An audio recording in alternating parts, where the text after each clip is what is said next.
I stand before you today with a heavy yet resolute heart.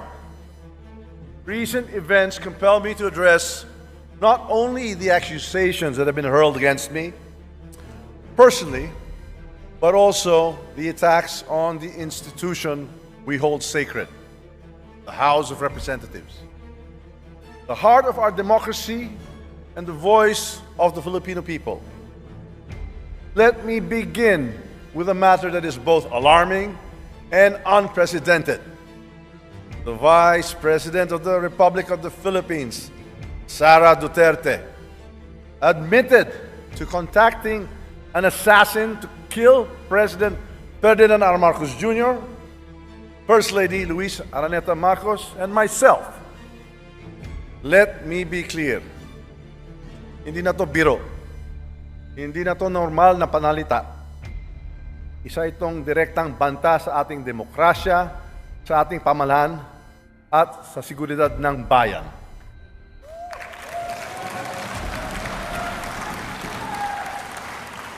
Such statement is not just reckless, it is dangerous. It sends a chilling message to our people, a message that violence can be contemplated by those in positions of power. This is not just an affront to the individuals targeted, it is attack on the very foundation of our government. It is an insult to every Filipino who believes in the rule of law and the sanctity of life. Violence has no place in our society. It is irreconcilable with the values that have taught and guided us for years. Values of respect and amicable, peaceful conflict resolution. We cannot let this pass as mere rhetoric.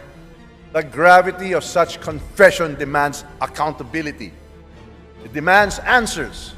It demands that we, as the representatives of the Filipino people, take a stand to protect our democracy from any and all forms of threats. The actions of the Vice President will go down in the annals of history like a nightmare that will haunt our people for generations. And this House will do whatever we can to protect the dignity of this institution and the 100 million Filipinos we represent.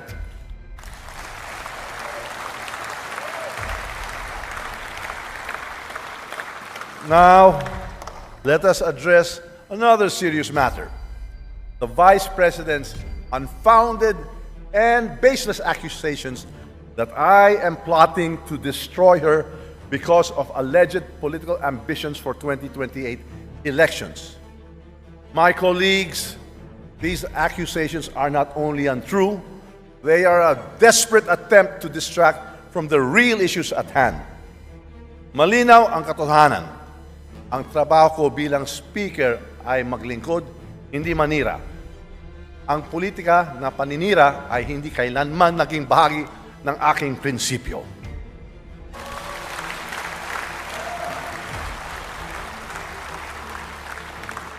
My focus has always been on fulfilling my responsibilities as Speaker of the House, leading with utmost integrity, untarnished by division and self-interest, and guided by the principle that every action and decision I take must always be for the benefit of the Filipino people. These unfounded accusations are not just about me. They are an affront to the House of Representatives.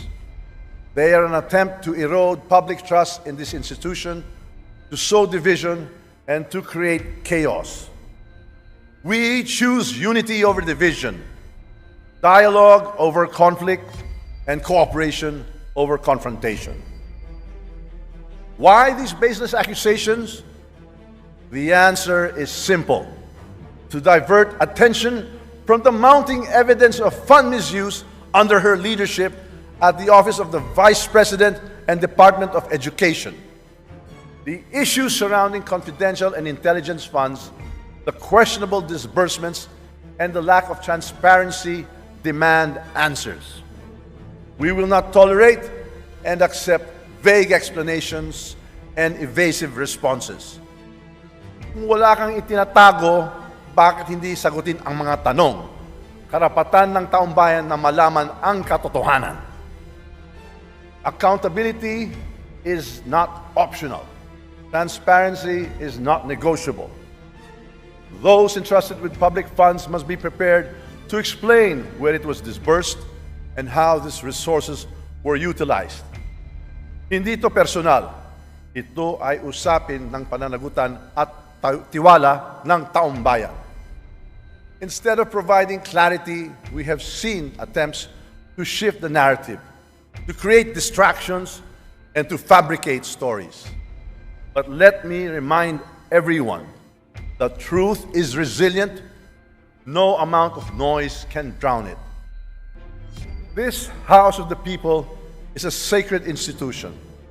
It is the embodiment of the people's will, and its dignity must be upheld at all times. Ang Kongreso ay sagrado.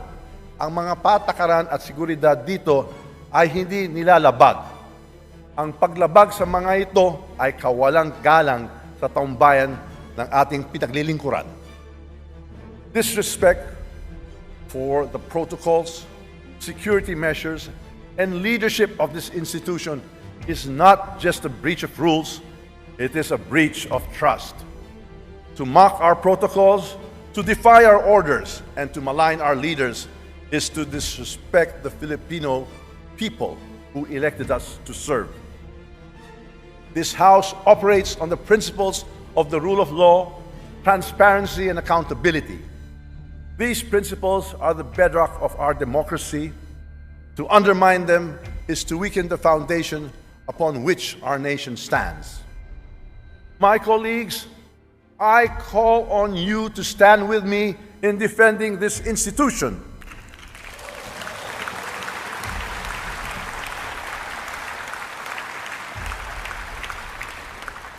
Ipaglaban natin ang dignidad ng Kongreso. Ipaglaban natin ang katotohanan. Ipaglaban natin ang ating demokrasya.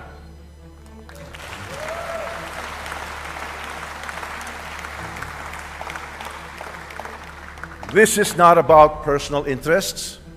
It is about preserving the integrity of the House of Representatives and ensuring that it remains strong and a credible voice for the Filipino people. To the Filipino people, I assure you that this House will not waver in its commitment to transparency, accountability, and service.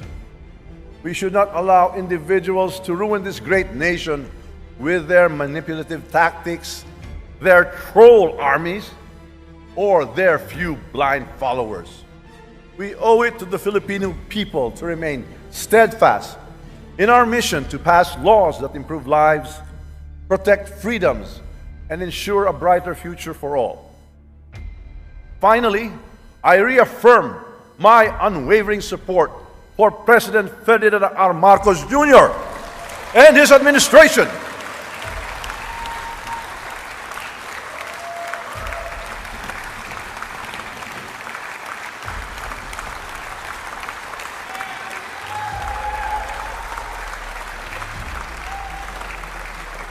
Together, we will continue to advance the reforms and policies that will lead us to economic recovery, national security, and a more equitable society. Ang laban na ito ay hindi tungkol sa akin, hindi tungkol sa inyo, kundi para sa ating bayan at sa kinabukasan ng bawat Pilipino. Let us rise above the distractions. Let us reject baseless accusations. Let us focus on what truly matters, serving the people and strengthening the institutions that uphold our democracy. Let us stay focused, steadfast, and committed to the great job we are doing. It is indeed my honor and privilege fighting this battle with and for all of you. Thank you, and may God bless the Philippines. Mabuhay ang Kongreso! Mabuhay ang sambayang Pilipino!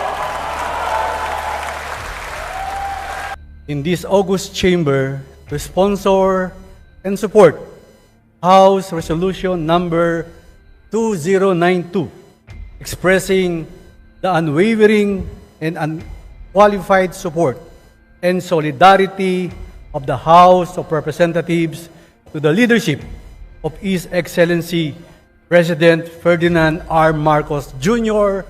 and the Honorable Speaker Ferdinand Martin Gomez Romualdez. In the face of serious and dangerous remarks and defiant acts that threaten the very foundation of democratic governance, rule of law, public trust, and integrity of government institutions. The importance of this resolution cannot be overstated. As members of this honorable and highly esteemed institution, it is our responsibility to uphold the dignity, honor, and integrity of the House of Representatives. In doing so, we must also express our collective solidarity with our leaders who stand at the forefront of defending our democratic institutions and the rule of law. Recent events have brought to light conduct and statements that not only threaten the dignity of this chamber, but also compromise national security and public trust in our government, Mr. Speaker. These include actions that defy protocols, undermine accountability, and most alarmingly, the threats to the very lives of our leader, His Excellency President Ferdinand Romualdez Marcos Jr., the First Lady, Mrs. Liza Araneta Marcos, and our beloved Speaker, Ferdinand Martin Gomez Romualdez. Speaker Romualdez has displayed exemplary leadership and unwavering resolve in defending this institution against those who seek to weaken it.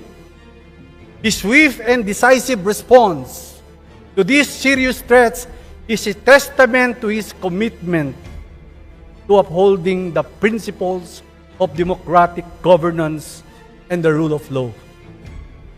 Under the leadership of Speaker Romualdez, this chamber has demonstrated unity, dynamism, and effectiveness in performing its mandate.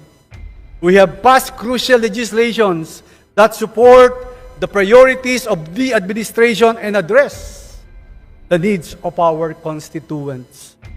These successes show that with a stalwart leader like Speaker Ferdinand Martin G. Romualdez, this institution can withstand any obstacle and remain a pillar of democracy. Moreover, the leadership of President Ferdinand Romualdez Marcos Jr. continues to guide our nation toward progress and stability. His vision for a strong and united Philippines is evident in the administration achievements. It is our duties as legislators to rally behind our President in defending the interests of the Filipino people and safeguarding the future of our democratic institution. Mr. Speaker, in this spirit, I call upon each and every one of you, my esteemed colleagues, to support the immediate adoption of House Resolution number 2092, to support the immediate adoption of House Resolution number 2092. Let us show the nation that we stand united behind our leadership and in defense of the sacred principles of democracy, accountability, and the rule of law. Dakal pong salamat, mabuhay si Presidente Ferdinand Romualdez Marcos Jr., mabuhay si Speaker Ferdinand Gomez Romualdez, mabuhay ang mababang kabulungan, at maraming salamat po, Luidia, ing Pilipinas. Dakal pong salamat, maya pagkat panapon po kaya kayuman. Mabuhay, Senior Deputy Speaker Aurelio Dong D. Gonzales. Maraming salamat, sir. Majority Leader. Mr. Speaker, I move that we recognize the Honorable Majority Leader, Manuel Jose Manix M. Dalipe, to deliver his sponsorship speech. to our Majority Leader, Manuel Jose Manex M. Dalipe. Please proceed, sir. Honorable Speaker, esteemed members of the House, good afternoon. I rise today to express my unwavering support for the House of Representatives and our Speaker, the Honorable Ferdinand Martin G. Romualdez, in the light of the recent events faced by our institution. The House of Representatives stands as a cornerstone of this nation's democracy. As we carry out our mandate and stand to uphold the Constitution of the Republic of the Philippines, we operate on established rules and procedures to ensure transparency, accountability, and order within our walls and beyond. Over the past few days, we witnessed the blatant disregard for these rules and protocols by no less than the second highest official of the land.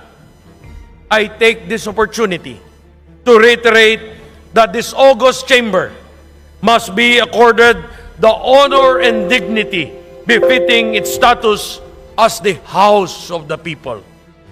To disrespect this chamber is to disrespect the people we represent. No public official, regardless of rank, position, should consider itself above and beyond the 100 million strong Filipino people by obstructing the lawful proceedings and orders of the House. The wanton breach of protocol, the use of vindictive language, and the threat of harm aimed at the leaders of our country show a deep and encompassing disrespect for the rule of law and democratic institutions that we have sworn to protect. Mr. Speaker, I believe we can do better. We must remember that our actions set the tone of public governance in this country. I applaud President Marcos and Speaker Romualdez for their patience, restraint, and ability to rise above the fray by blocking out the external noise and focusing on the work that needs to be done. I urge all of us to follow their example. Let us continue to do our work, no matter the obstacles put in our path, and remember that it is in our collective strength that we have achieved all our legislative goals and more. Maraming salamat po. Mabuhay ang ating mahal na Pangulo, Ferdinand R. Marcos Jr. Mabuhay ang ating House Speaker, Ferdinand Martin G. Romualdez. Mabuhay ang bagong Pilipinas. Mabuhay ka. Maraming salamat, Majority Leader Manuel Jose Manex M. Dalipe.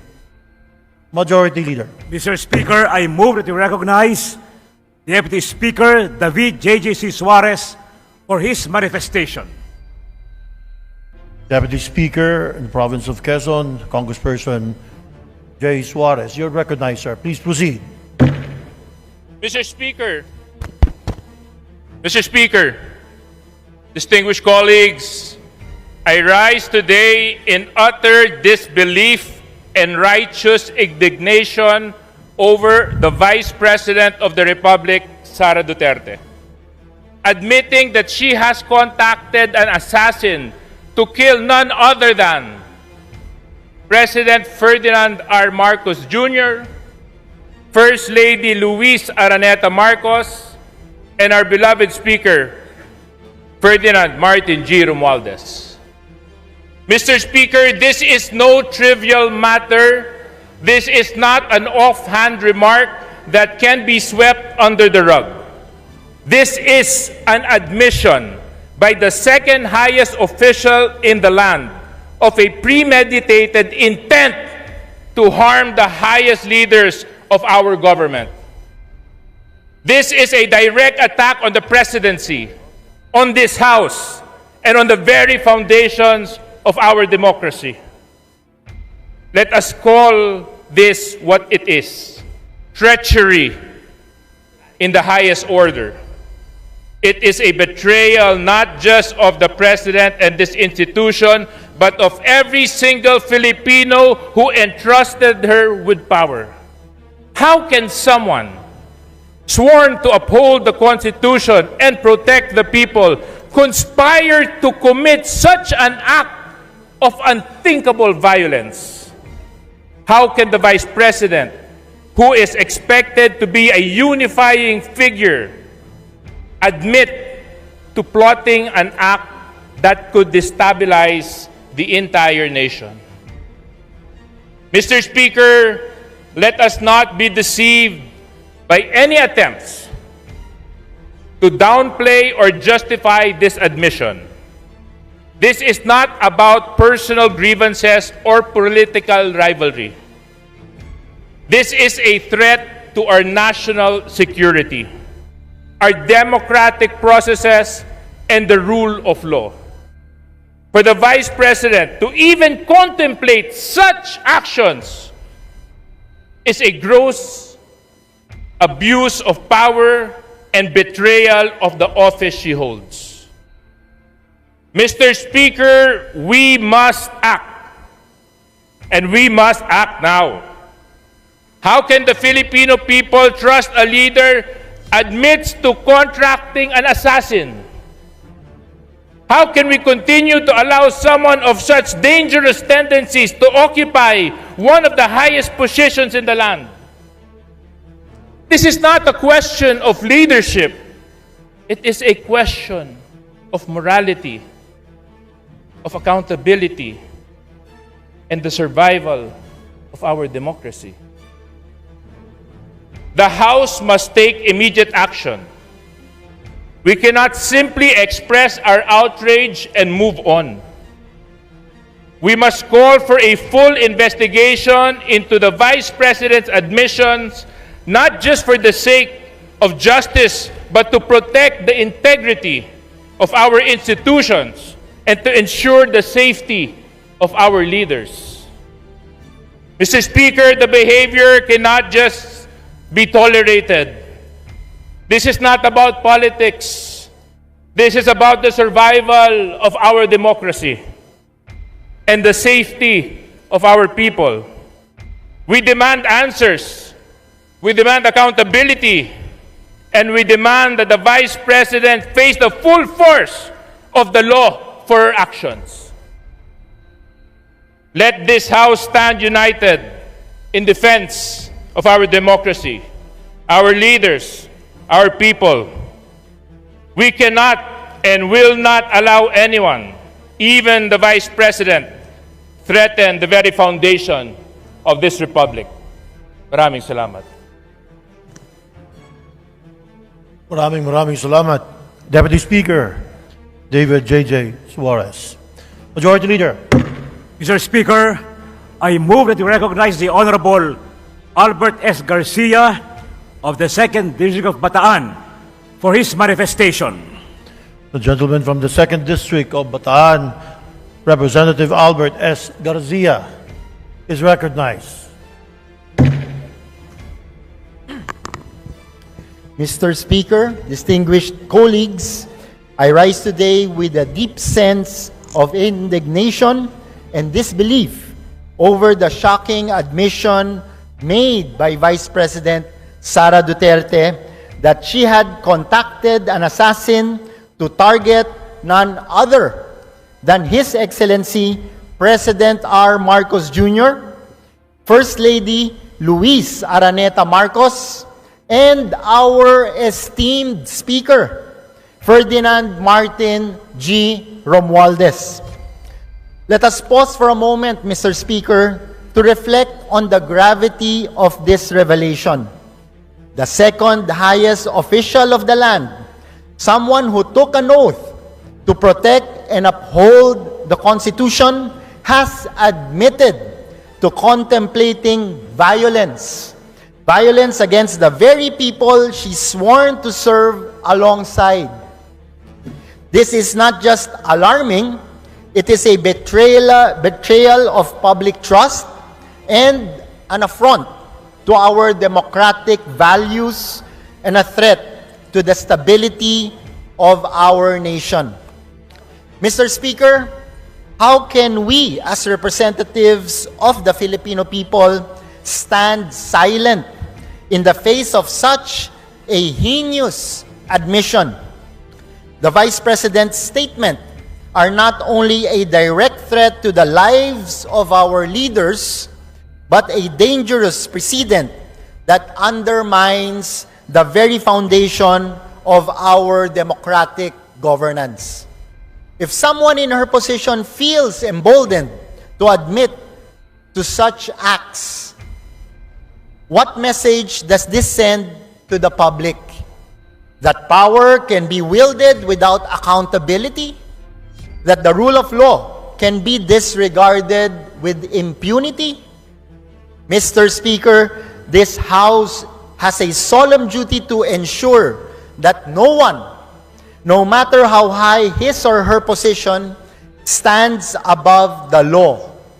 The Vice President's action demand not just condemnation, but thorough investigation. This is not just about politics. This is about justice, accountability, and the preservation of our nation's dignity. Let me be clear, there is no place in our government, in our democracy, for such reckless and dangerous behavior. The office of the Vice President should embody integrity and leadership, not serve as a platform for threats and violence. The Filipino people deserve better, Mr. Speaker. They deserve leaders who inspire trust, who uphold the rule of law, and who work tirelessly to serve the nation with honor and dignity. This House must take a stand. We must demand a full accounting of the Vice President's action and hold her to the highest standards of accountability. Anything less would be a disservice to the principles we swore to uphold and to the Filipino people we serve. Mr. Speaker, let us send a clear and unequivocal message. This House will not tolerate threats to our democracy, our leaders, or our people. We will defend the rule of law and ensure that justice prevails. Maraming salamat po, Mr. Speaker. Maraming salamat, Representative Albert S. Garcia, 2nd District of Bataan. Majority Leader. Mr. Speaker, I move that we recognize the Honorable Wilfrido Mark M. Enverga of the 1st District of Quezon to deliver his manifestation. The gentleman from the 1st District of Quezon, Representative Wilfredo Mark M. Enverga. Thank You have the very floor, much. sir. Thank you very much, Mr. Speaker. Thank you, Majority Leader. Mr. Speaker, distinguished colleagues, I rise today to firmly and unequivocally defend the integrity, honor, and exemplary leadership of our esteemed Speaker, Ferdinand Martin G. Romualdez, against the baseless and malicious accusations hurled by Vice President Sara Duterte. First, let us confront the outrageous claim that the Speaker, a man who has dedicated his life to public service and the betterment of Filipino people, harbored any intent to harm the Vice President. Mr. Speaker, such allegations are not only preposterous, they are designed to distract and divide. They lack even a shred of evidence and are nothing more than a desperate attempt to tarnish the Speaker's reputation. Our Speaker has consistently demonstrated his commitment to democratic governance, transparency, and public service. Under his leadership, this House has passed landmark legislation to uplift the lives of our fellow Filipinos, recover from economic challenges, and ensure national security. These are the actions of leader who serves with integrity and purpose, not one who engages in petty, baseless conspiracies. Second, let us address the Vice President's claim that the Speaker is involved in illicit activities. Mr. Speaker, these accusations are as hollow as they are reckless. They are not supported by facts, evidence, or any credible source. They are only to sow mistrust and undermine the Speaker's hard-earned credibility. Let us be clear. This House will not allow baseless mudslinging to derail our mission of serving the people. What drives these accusations, Mr. Speaker? Is it political ambition? Or is it simply a refusal to accept the Speaker's growing stature as a unifying and decisive leader? Whatever the motive, one thing is clear. These attacks do not reflect on Speaker's character. They reflect on desperation of those who make them. Mr. Speaker, the Filipino people deserve leaders who focus on solutions, not divisiveness, on progress, and not lies. Speaker Romualdez embodies these values.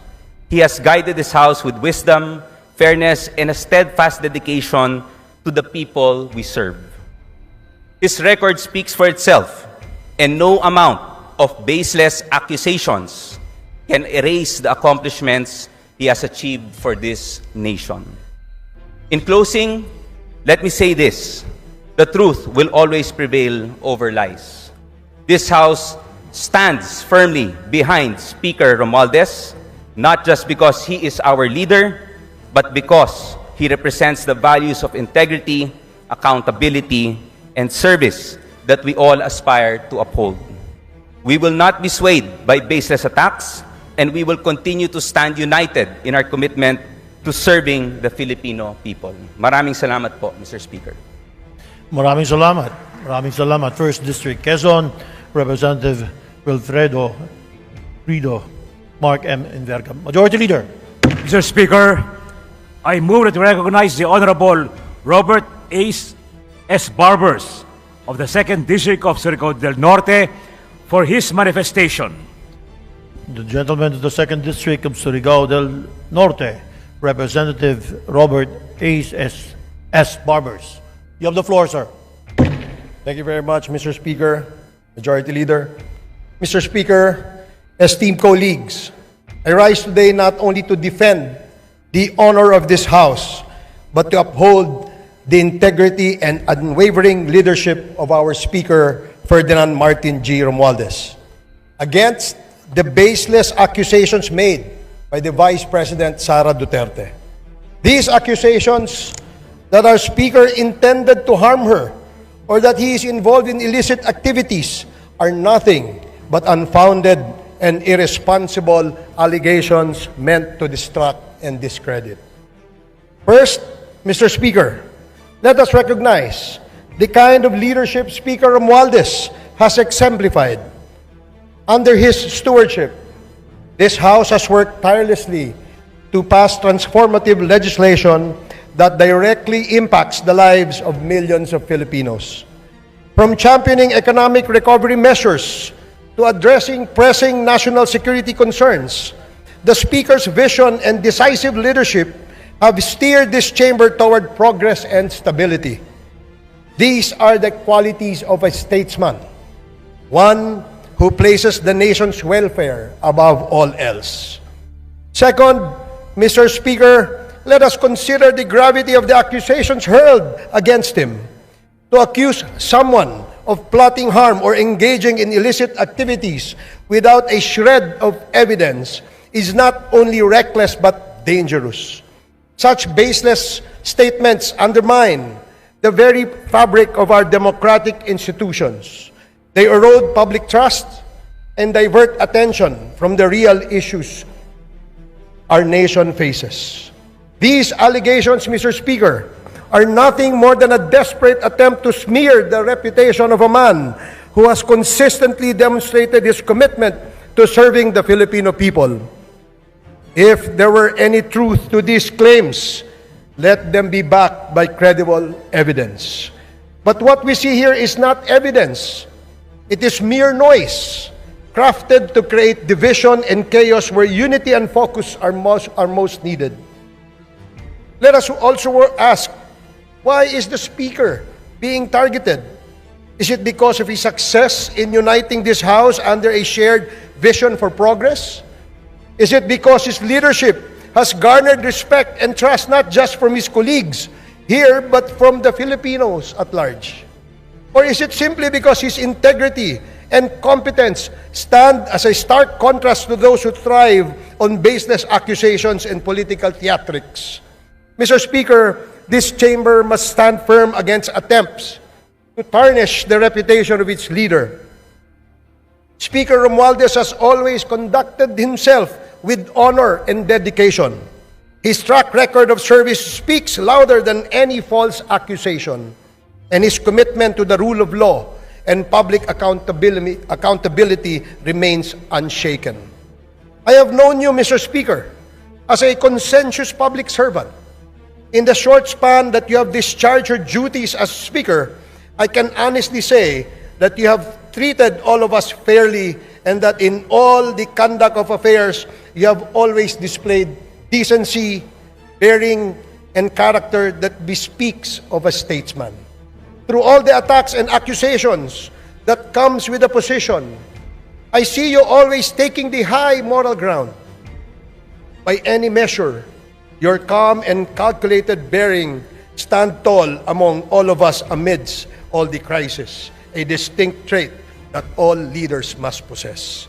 In closing, Mr. Speaker, I urge my colleagues and the Filipino people to focus on what truly matters: the Speaker's consistent efforts to build a stronger, more united, and more prosperous Philippines. Let us not allow baseless accusations to distract us from our shared mission of service to the nation. The Speaker has our trust, our confidence, and our unwavering support. Thank you very much, Mr. Speaker. Daghang kayong salamat, Representative Robert Ace S. Barbers, 2nd District, Surigao del Norte. Majority Leader. Mr. Speaker, I move that we recognize the Honorable Rosana Ria V. Vergara of the 3rd District of Nueva Ecija to deliver her manifestation. Representative Rosana Rita V. Vergara, 3rd District, Nueva Ecija. You're recognized, ma'am. Please proceed. Mr. Speaker, distinguished colleagues, I rise today to address and firmly refute the baseless and malicious accusations being spread that Speaker Ferdinand Martin G. Romualdez is attempting to destroy the Vice President because of a supposed ambition to run for President in 2028. These claims are not only unfounded, but are an insult to the Speaker's character and his unwavering commitment to public service. It is also an attack to the integrity of the House of Representatives as an institution. We cannot allow this. We must not. Mr. Speaker, let us set the record straight. Speaker Romualdez has demonstrated time and again that his focus is solely on his duties as the leader of this House. Under his guidance and leadership, we have successfully passed critical legislation that addresses the urgent needs of the Filipino people, including measures on economic recovery, national security, and social services. His record of service is rooted in action, not ambition. The Speaker's leadership is not about personal political gain. It is about building a stronger, united Philippines. If there is one thing Speaker Romualdez has consistently shown, it is his ability to rise above political noise and focus on the issues that truly matter to our constituents.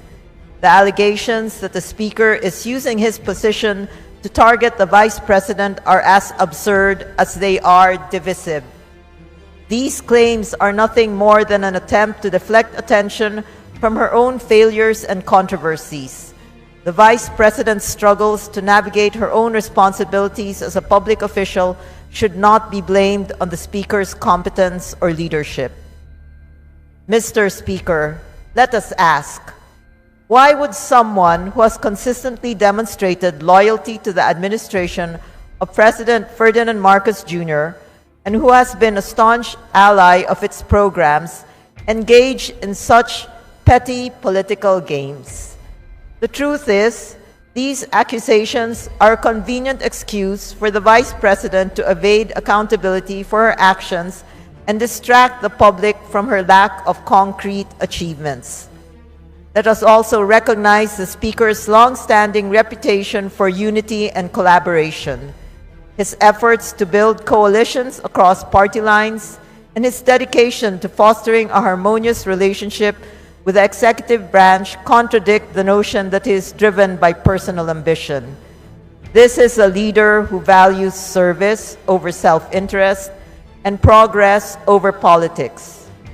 Mr. Speaker, I urge our colleagues and the Filipino people to see these claims for what they are: desperate attempts to sow division and tarnish the reputation of an exemplary public servant and the institution that he leads. Speaker Martin Romualdez is focused on his duties today, not on ambitions for tomorrow. His commitment to this House and to the Filipino people remains steadfast, and no amount of baseless accusations can detract from this. This House stands united behind Speaker Romualdez. We will not be distracted by false narratives, nor will we allow them to undermine the important work we do for the Filipino people. Let us stay focused on the task at hand and continue to serve with integrity, unity, and dedication. Thank you, Mr. Speaker. Thank you. Thank you, Congresswoman Rosana Ria V. Vergara of the 3rd District of Nueva Ecija. Majority Leader. Mr. Speaker, I move that we recognize the Honorable Erwin Tulfo of the ACT-CIS party list for his manifestation. ACT-CIS Party List Representative Erwin T. Tulfo. You're recognized, sir. Please proceed. Thank you, Mr. Speaker. Mr. Speaker, allow me to read the manifesto of the Party List Coalition as directed by the party list leaders. Mr. Speaker, distinguished colleagues, the Party List Coalition clearly see a diversion of attention away from the mounting evidence of fund misuse under the Office of the Vice President in the Department of Education. Mr. Speaker, the allegation of financial irregularities involving the OBP and the DepEd are serious and demand answers. The Filipino people deserve accountability, transparency, and honesty from their leaders, especially from someone who oversees billions of pesos meant to uplift the lives of our citizens and improve the quality of education of our children. Instead of addressing these issues head-on, they have chosen to create a smokescreen, fabricating baseless accusations against Speaker Ferdinand Martin Romualdez and other public officials. Mr. Speaker, the Speaker of this House, Ferdinand Martin G. Romualdez, has shown exemplary leadership in ensuring that this chamber remains a bastion of transparency and accountability. He has no time for petty political games. His focus is on serving the Filipino people. Mr. Speaker, the Filipino people deserve the truth. They deserve leaders who prioritize service over self-preservation. This House, under the Speaker's leadership, remains committed to ensuring that no one is above the law and that public funds are used properly and responsibly. That is all. Thank you, Mr. Speaker. Maraming salamat. Representative Erwin T. Tulfo, on behalf of the PCFI, Party List Coalition Foundation Incorporated, and ACT-CIS Party List. Majority Leader. Mr. Speaker, I move that we recognize the Honorable Deputy Majority Leader, Julian Jam Baronda of the Lone District of Iloilo City, to deliver his manifestation of support. Long District, Iloilo City, Deputy Majority Leader Julian Jam Baronda. You are recognized, ma'am. Mr. Speaker, esteemed colleagues, maayong hapon sa atong tanan. In support of the approval of House Resolution Number 2092, expressing the unwavering and unqualified support and solidarity of the House of Representatives to the leadership of His Excellency President Ferdinand R. Marcos Jr. and the Honorable Speaker Ferdinand Martin G. Romualdez in the face of serious and dangerous remarks and defiant acts that threaten the very foundation of democratic governance, rule of law, public trust, and integrity of government institutions.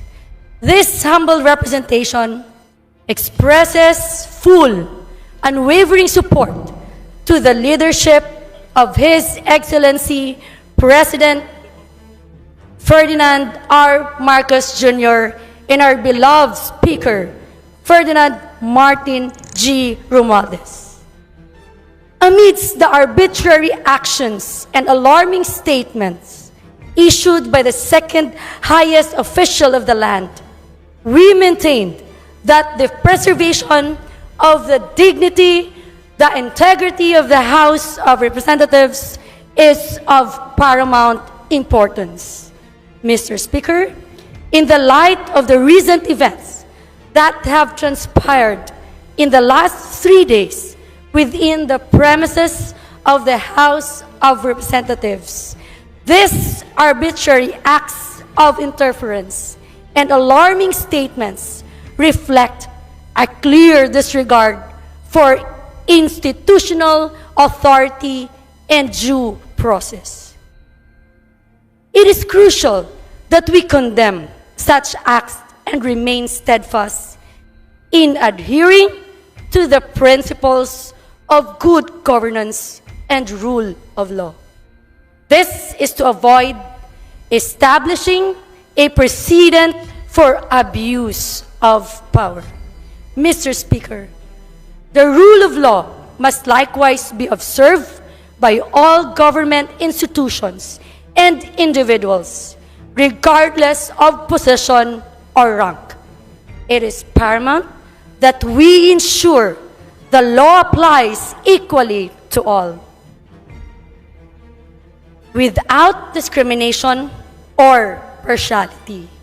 We also emphasize the importance of safeguarding the public trust that citizens have placed in their elected leaders. Public trust is earned through transparency, accountability, and commitment to public service.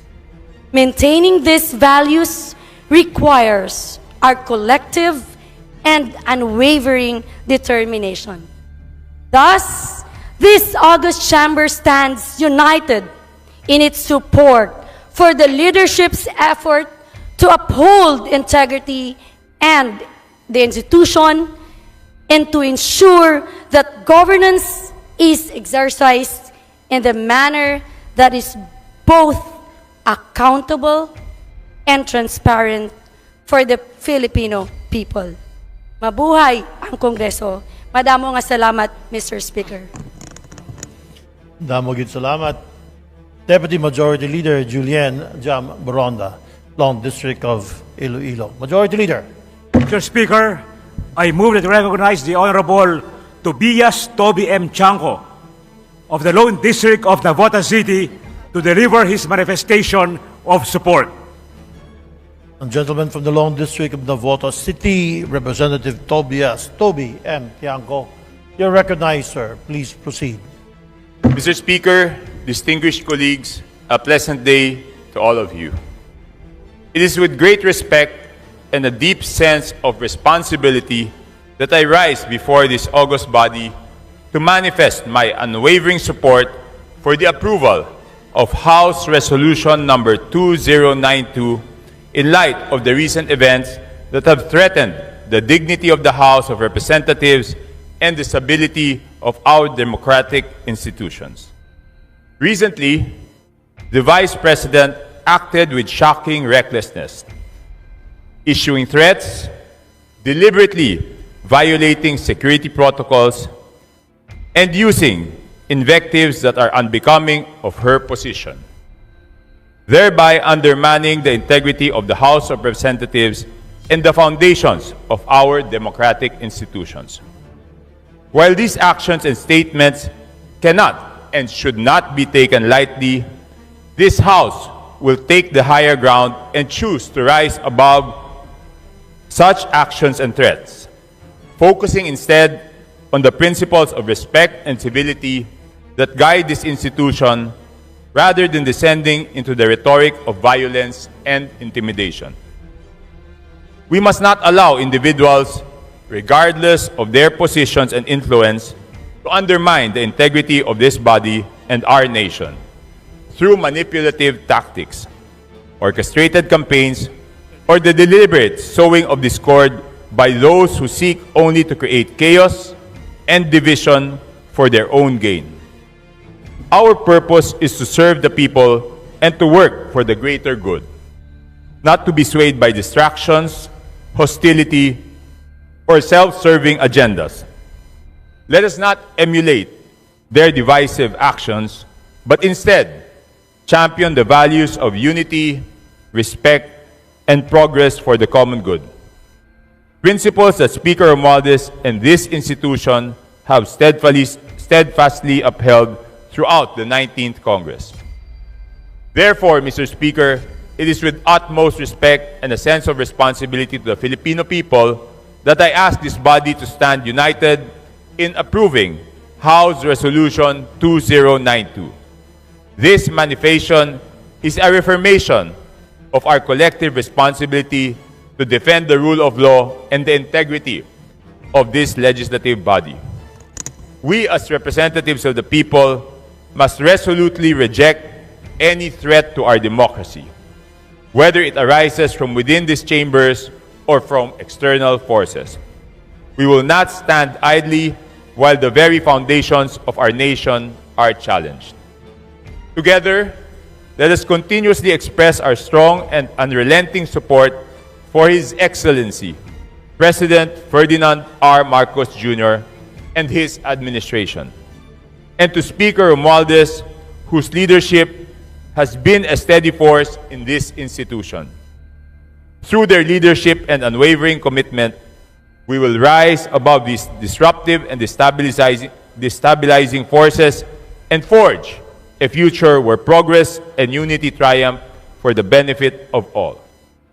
Thank you, Mr. Speaker, and may God bless us all. Thank you, Long District Navotas City Representative Toby and Iangco. Majority Leader. Mr. Speaker, for the final manifestation of support, I move to recognize the Honorable Gabriel Bordado of the 3rd District of Camarines Sur. Representative Bordado, you are recognized, sir. Please proceed. Mr. Speaker, I move to withdraw my previous motion.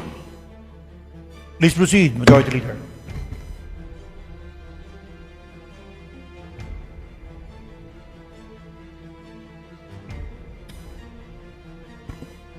Mr. Speaker, I move to adopt House Resolution number 2092. There is a motion to adopt House Resolution 2092. Is there no objection? The chair hears none. Said motion to adopt House Resolution 2092 is hereby approved. Majority Leader. Mr. Speaker, before we proceed, may we recognize the guests of the Honorable Salvador A. Plato of the 6th District of Bulacan.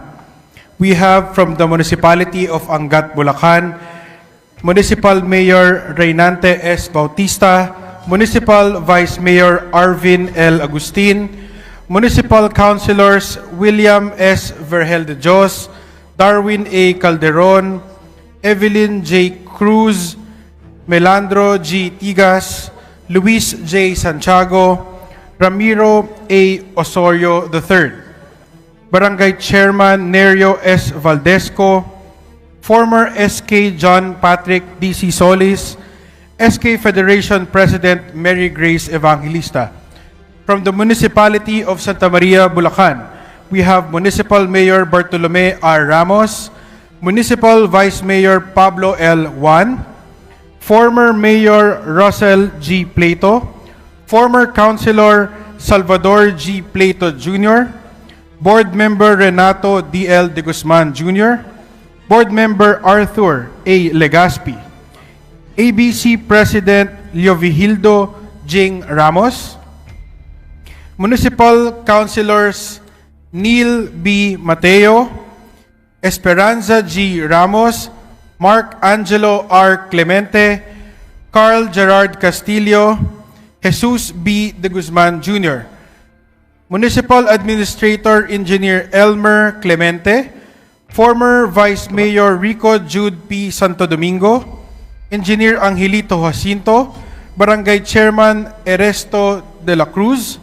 former Municipal Councilor June Mateo, SK Federation President Marco Trajano. From the Municipality of Norzagaray, Bulacan, Municipal Mayor Maria Elena Hermar, Municipal Vice Mayor Patricio I. Hener, ABC President Baltazar Espiritu, Municipal Councilors Maria Cleope S.P. Pelayo, Municipal Councilor Edsel C. Mendoza, Michael L. Merced, Luz Viminda Espiritu, Abigail Reyes, Resti Sumbilio, Alvin Cruz, Sosimo Cruz, Barangay Chairman Bert Paul P. Torres, SK Federation President Christine K. Cadano, former SK Federation President Mark Ivan Feliciano, and former Vice Mayor Rogelio Santos. Thank you, Majority Leader. May please reiterate, they are the guests of The Honorable Salvador A. Plato of the 6th District of Bulacan, Mr. Speaker.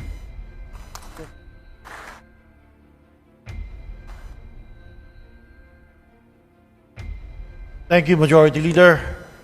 And the guests of Congressman Prieto of the province of Bulacan, welcome to the House of Representatives. Majority Leader.